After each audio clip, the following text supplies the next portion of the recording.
Girlfriend বানাইলে আমার মতো ইনোসেন্ট কাউকেই বানায়, নাইলে কপালে দুঃখ আছে। মানে দোস্ত চল। কেন আবার কি হইলো? কিছু না, চল।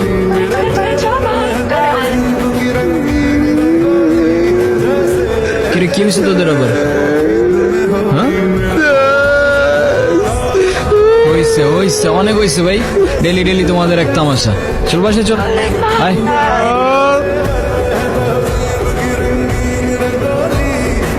তুই নিজেই 2 দিন পর পর প্যাচ আপ করস, আবার নিজেই 2 দিন পর পর ব্রেকআপ করস। তো এখন কাঁদতেছিস কেন?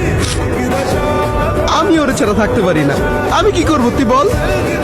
আরে ভাই তুই ব্রেকআপটা কেন করছিস, আবার ঝামেলা করছিস কেন? সমস্যাটা কি? আমি কি করছি? আমি কিছু বললেই তো খালি রাগ করে। এই এদিক টাকা, এদিক টাকা। সমস্যা কি তোর? কাঁদতেছিস কেন? তুই ছেলে মানুষ না, তুই কাঁদবি কেন? মেয়েরা তোর জন্য কাঁদবে। বিয়ে না আলফা ম্যান। আমি তোর কত দিতেছি দোস্ত, আজকের পর থেকে আমি না, ও আমার জন্য কাঁদবে। শাবাশ, ভাগের বাচ্চা। তোরা কালকে বাজার করবি, আমাদের এক্সাম আছে, সকালে চলে যাবো। আমি পারবো না ভাই, ওরে বল। ওই চিকু, কালকে বাজার করিস। থাক, ওরে আর কিছু বলিস না, বান্দার আবার ব্রেকআপ হয়েছে। বাজার না করলে খাওয়া নাই, তারপর ব্রেকআপ দিয়ে পানি খেয়ে।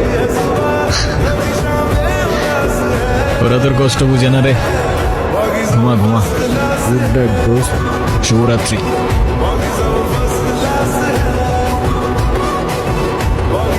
না না, এটা কথা না। তুমি আমাকে ভালোবাসো নাকি বাসো না? এখন এইসব কথার মানে কি? আমার তো মনে হচ্ছে তুমি আমাকে ভালোবাসো না।